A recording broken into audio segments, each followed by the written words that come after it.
ଓମ୍ ଶାନ୍ତି। ସର୍ବଧର୍ମ ପିତାଙ୍କର ପିତା, ସର୍ବଗୁରୁଙ୍କର ଗୁରୁ, ସଦ୍ଗୁରୁ ନିରାକାର ପରମାତ୍ମା ଭଗବାନ ଶିବ ପିତାଙ୍କର ଗୁଣଗ୍ରାହୀ ଆତ୍ମିକ ସନ୍ତାନମାନଙ୍କୁ ହୃଦୟର ସହିତ ଶୁଭ ଅଭିନନ୍ଦନ, ଶୁଭେଚ୍ଛା, ସୁସ୍ୱାଗତମ୍, ସୁପ୍ରଭାତ। କଥାରେ ଅଛି, କହିଦେଉଥାଇ ପରକୁ ବୁଦ୍ଧି ନ ଦିଶଇ ଘରକୁ। ବର୍ତ୍ତମାନ ସମାଜରେ ମନୁଷ୍ୟ ସବ୍‌ଜାନ୍ତା ନୀତିରେ ନିଜକୁ ଅତି ବୁଦ୍ଧିମାନ ଭାବି ସବୁକିଛି କରିପକାନ୍ତି। ଯେତେବେଳେ କଥା ବିଗିଡ଼ିଯାଏ, ସେତେବେଳେ ବୁଦ୍ଧି ବାଟ ନ ପାଇ ଗଧ ପାଦ ଧରିବା ଭଳି ଅବସ୍ଥା ହୋଇଯାଏ। ୟା ପାଖକୁ ତା ପାଖକୁ ଧାଇଁଥାନ୍ତି ସେଥିରୁ ମୁକ୍ତ ହେବା ପାଇଁ। ଶେଷରେ ଭଗବାନଙ୍କୁ କହିଥାନ୍ତି, ପ୍ରଭୁ ଦୟା କରନ୍ତୁ, କୃପା କରନ୍ତୁ। ମୋର ଜଣେ ବାଲ୍ୟ ସହପାଠୀ ଅଧୁନା ଜଣେ ପ୍ରତିଷ୍ଠିତ ବ୍ୟବସାୟୀ, ତା ସହିତ ଏକ NGO ସଂସ୍ଥାର ମଧ୍ୟ ମୁଖ୍ୟ। ବିଭିନ୍ନ ପ୍ରକଳ୍ପକୁ ତାଙ୍କ ସଂସ୍ଥା ମାଧ୍ୟମରେ ହାତକୁ ନେଇ ଅନେକ ସରକାରୀ ବେସରକାରୀ ଅର୍ଥକୁ ଆତ୍ମସାତ କରିବାରେ ସିଦ୍ଧହସ୍ତ। ଏପଟେ ବିଭିନ୍ନ ଧାର୍ମିକ ଅନୁଷ୍ଠାନମାନ ଆୟୋଜନ କରି ସେଥିରୁ ମଧ୍ୟ ସଂସ୍ଥା ମାଧ୍ୟମରେ ଦେଶ ବିଦେଶରୁ ବହୁ ଅର୍ଥ ଉପାର୍ଜନ କରନ୍ତି। କିନ୍ତୁ ମଜାଦାର କଥା ହେଉଛି, ପ୍ରତିବର୍ଷ 15 ଦିନ ପାଇଁ ହେଉ ବା 1 ମାସ ପାଇଁ ହେଉ ବିଭିନ୍ନ ତୀର୍ଥସ୍ଥାନମାନଙ୍କୁ ଭ୍ରମଣ କରିବାକୁ ଯାଇଥାନ୍ତି। ଏକଦା ମୋତେ କହିଲେ, ବନ୍ଧୁ ଚାଲ ଏଥର ବଦ୍ରିନାଥ ଦର୍ଶନରେ ଯିବା।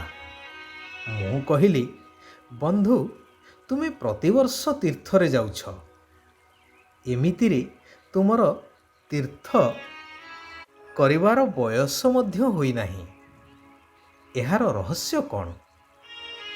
ବନ୍ଧୁ ଜଣକ ହସି ହସି କହିଲେ, ଆରେ ପ୍ରତିବର୍ଷ ଏଇଥିପାଇଁ ଯାଉଛି କି ବର୍ଷ ସାରା ଯେଉଁ ଦୁର୍ନୀତି କରୁଛି ଅନ୍ତତଃ କିଛି ତ ପୁଣ୍ୟ ଫଳ ଦ୍ୱାରା ଧୋଇ ହୋଇଯିବ। ବନ୍ଧୁଙ୍କର ମାନସିକତାକୁ ମୁଁ କେଉଁଭଳି ଭାବରେ ଗ୍ରହଣ କରିଥିବି ଆପଣମାନେ ବୁଝିପାରୁଥିବେ। ମୁଁ ହସିବି କି ତାଙ୍କର ମୂର୍ଖତା ହେଉ ବା ଅତି ଚତୁରପଣିଆର ଅନ୍ଧପୁଟୁଳିକୁ ଖୋଲିବି ଚିନ୍ତା କରୁଥିଲି। ତେବେ ଏହି ଉପାଖ୍ୟାନଟି ବର୍ତ୍ତମାନ ସମାଜର ସଂଖ୍ୟାଧିକ ବ୍ୟକ୍ତିଙ୍କର କହିଲେ ଅତ୍ୟୁକ୍ତି ହେବ ନାହିଁ। ଜାଣତରେ ହେଉ ବା ଅଜାଣତରେ ଅନେକ ଅନ୍ୟାୟ, ଅନୀତି, ଦୁର୍ନୀତି କରି ଚାଲିଛନ୍ତି। ସେପଟେ ଭକ୍ତ ସାଜି ଭକ୍ତି କରିବାରେ ଊଣା କରୁନାହାନ୍ତି। କୁହାଯାଏ ନା, ଗୋଇଠା ମାରି ପୁଣି ମୁଣ୍ଡିଆ ମାରିବା କାମ। ଯେମିତି ସମାଜରେ ତଥାକଥିତ ପଣ୍ଡିତମାନେ ମଧ୍ୟ ଦୋକାନ ଖୋଲି ବସିଛନ୍ତି ସେମାନଙ୍କର, କି ଦୁନିଆରେ ଏମିତି କୌଣସି ପ୍ରକାର ଭୁଲ ବା ପାପ ନାହିଁ ଯାହାର ନିବାରଣ ସେମାନେ କରିପାରିବେ ନାହିଁ। ସବୁ ନିବାରଣ କରିବାର ଉପାୟ ସେମାନଙ୍କୁ ଜଣା। ପାପ କର, ମୋଟା ଅଙ୍କର ଅର୍ଥ ଖର୍ଚ୍ଚ କରି ପାପମୁକ୍ତ ହେବାର ପରମ୍ପରାକୁ ଆପଣେଇ ନିଅ। ଯଦି ଏହିଭଳି ହେଇପାରୁଥାନ୍ତା, ତେବେ ଦୁନିଆର ପ୍ରତ୍ୟେକ ବ୍ୟକ୍ତି ତ ପୁଣ୍ୟବାନ ହେଇଯାଇଥାନ୍ତେ, ଦୁନିଆଟା ସ୍ୱର୍ଗ ହେଇଥାନ୍ତା। ବାଃ ମଣିଷ ବାଃ, ଧନ୍ୟ ତୁମର ମାନସିକତା। ଗୀତରେ ଅଛି ନା, ଦେଖ ତେରେ ସଂସାର କି ହାଲତ क्या हो गई भगवान, कितना बदल गया इंसान। ଅର୍ଥାତ୍ ଭଗବାନ ଯେଉଁ ସୁଖ ଶାନ୍ତିପୂର୍ଣ୍ଣ ଦୁନିଆ ବା ସତ୍ୟଯୁଗୀ ସ୍ୱର୍ଗ ଦୁନିଆ ଗଢ଼ି ମନୁଷ୍ୟମାନଙ୍କୁ ଦୈବୀଗୁଣ ସମ୍ପନ୍ନ କରି ଛାଡ଼ିଥିଲେ, ଆଜି ସେଇ ମଣିଷ କେତେ ବଦଳି ଯାଇଛି, କେତେ ତଳ ସ୍ତରକୁ ଚାଲି ଆସିଛି। ସେଥିପାଇଁ ଭଗବାନ ଏହି କଲ୍ୟାଣକାରୀ ପୁରୁଷୋତ୍ତମ ସଙ୍ଗମ ଯୁଗରେ ପୁନଶ୍ଚ ଆସି କହୁଛନ୍ତି, ହେ ମୋର ମିଠା ସନ୍ତାନଗଣ, ମୋ ଶ୍ରୀମତରେ କେବେ ହେଲେ ତୁମର ମନମତ ବା ପରମତ ମିଶାଅ ନାହିଁ। ମନମତରେ ଚାଲିବା ଅର୍ଥାତ୍ ନିଜର ଭାଗ୍ୟରେ ପୂର୍ଣ୍ଣଚ୍ଛେଦ ଲଗେଇଦେବା। ନିଜେ ଭୁଲ କରି ପୁନଶ୍ଚ ଭଗବାନଙ୍କ ପାଖରେ ଦୟା ବା କୃପା ଭିକ୍ଷା କରିବା ଅଜ୍ଞାନତା ଛଡ଼ା ଆଉ କ'ଣ ହେଇପାରେ? ଅନେକ ସନ୍ତାନ କହୁଛନ୍ତି ଯେ ବାବା ମୋର ରୋଗକୁ ଭଲ କରିଦିଅନ୍ତୁ, ଟିକିଏ କୃପା କରିଦିଅନ୍ତୁ। ବାବା କହୁଛନ୍ତି ଏହି କର୍ମେନ୍ଦ୍ରିୟ ଗୁଡ଼ିକ ତ ପୁରୁଣା ହେଇଗଲାଣି, ତେଣୁ ଅଳ୍ପ ବହୁତ ତ କଷ୍ଟ ନିଶ୍ଚିନ୍ତ ହେବ। ଏଥିରେ ଭଗବାନ କ'ଣ କରିପାରିବେ? କେହି ଯଦି ମୃତ୍ୟୁବରଣ କରେ ବା ଦେବାଳିଆ ହେଇଯାଏ, ତେବେ ଏଥିରେ ବାବାଙ୍କୁ କୃପା କାହିଁକି ମାଗୁଛ? ଏସବୁ ତ ତୁମର କର୍ମର ହିସାବ କିତାବ। ହଁ, ଯୋଗ ବଳ ଦ୍ୱାରା ତୁମର ଆୟୁଷ ବଢ଼ିପାରିବ। ତେଣୁ ଯେତେ ଦୂର ସମ୍ଭବ ଯୋଗ ବଳ ଦ୍ୱାରା ନିଜର କାମ ହାସଲ କରିନେବା ବୁଦ୍ଧିମାନର କାର୍ଯ୍ୟ। ସମୟ କମ୍, ଲମ୍ବା ରାସ୍ତା। ତେଣୁ ସମୟକୁ କେବେ ହେଲେ ବ୍ୟର୍ଥରେ ଯିବାକୁ ଦେବା ଅନୁଚିତ। ଭଗବାନ ଶିବ ବାବାଙ୍କ ସମାନ ନିରହଙ୍କାରୀ ହୋଇ ସାରା ଦୁନିଆର ସେବା କରିବା ଦରକାର।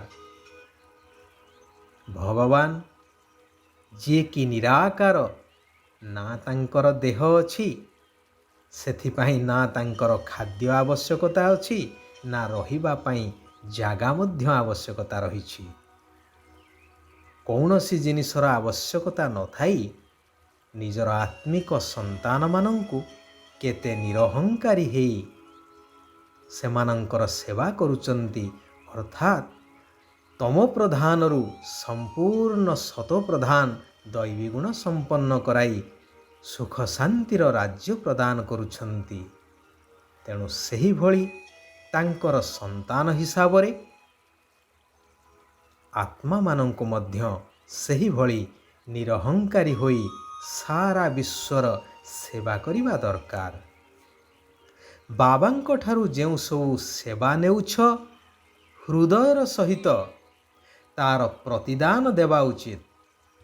ବହୁତ ବହୁତ ମିଠା ସ୍ୱଭାବଯୁକ୍ତ ହେବା ଆବଶ୍ୟକ। କେବଳ ଖାଇବା, ପିଇବା, ଶୋଇବା ବା ବୁଲିବାରେ ସମୟ ନଷ୍ଟ କରିବା ଉଚିତ ନୁହେଁ। ନିରାକାର ଶିବ ବାବାଙ୍କର ଗଳାର ହାର ହେବା ପାଇଁ ଯୋଗ ଏବଂ ସେବାରେ ପ୍ରତିଯୋଗିତା କରିବା ଦରକାର। ଏଭଳି ଆତ୍ମିକ ଅଭ୍ୟାସ ହେଉ ଯେପରି ନିଜର ଏହି ଦେହ ମଧ୍ୟ ମନେ ନ ପଡ଼ୁ। ବାବା କହୁଛନ୍ତି, ଏହି ସୃଷ୍ଟି ନାଟକର ପ୍ରତ୍ୟେକ ରହସ୍ୟକୁ ଜାଣି ସର୍ବଦା ରାଜି, ଖୁସି ବା ଆନନ୍ଦରେ ରହୁଥିବା ଜ୍ଞାନବାନ ତ୍ରିକାଳଦର୍ଶୀ ଆତ୍ମା ହୁଅ। ଜ୍ଞାନବାନ ଆତ୍ମାଙ୍କୁ କିଏ ଗାଳି ଦେଉ ବା ଅପମାନ ଦେଉ, କିନ୍ତୁ ସେମାନେ ନିଜର ଖୁସିରେ ମସ୍ତ ରହିଥାନ୍ତି, କାରଣ ସେମାନେ ଏହି ସୃଷ୍ଟି ନାଟକର ରହସ୍ୟକୁ ଜାଣିଛନ୍ତି। ସର୍ବଦା ସ୍ମୃତିରେ ରଖିବା ଦରକାର କି ଯଦି ଭଗବାନଙ୍କର ସନ୍ତାନ ହୋଇ ଖୁସି ରାଜି ରହିପାରିବି ନାହିଁ ତ ଆଉ କେବେ ରହିବି? ସର୍ବଦା ଖୁସିରେ ରୁହ, ଖୁସି ବାଣ୍ଟି ଚାଲ। ଯେଉଁମାନେ ବ୍ୟର୍ଥଠାରୁ ସର୍ବଦା ଦୂରରେ ରହିଥାନ୍ତି, ସେହିମାନେ ହିଁ ସଚ୍ଚା ସଚ୍ଚା ମହାତ୍ମା ଅଟନ୍ତି। ଆଚ୍ଛା, ଆଜି ପାଇଁ ଏଇଠାରେ ଆମେମାନେ ବିରାମ ନେବା। ଆସନ୍ତାକାଲି ପୁନଶ୍ଚ ସେହି କଲ୍ୟାଣକାରୀ ପରମାତ୍ମାଙ୍କର ଆଉ କିଛି କଲ୍ୟାଣକାରୀ ମହାବାକ୍ୟକୁ ଶ୍ରବଣ କରିବା, ଧାରଣ କରିବା, ନିଜ ଜୀବନକୁ ପରିବର୍ତ୍ତନ କରିବା ସହିତ ସାରା ବିଶ୍ୱର ପରିବର୍ତ୍ତନ କାର୍ଯ୍ୟରେ ନିଜକୁ ସହଯୋଗୀ କରିବା। ଓମ୍ ଶାନ୍ତି, ଓମ୍ ଶାନ୍ତି, ଓମ୍ ଶାନ୍ତି।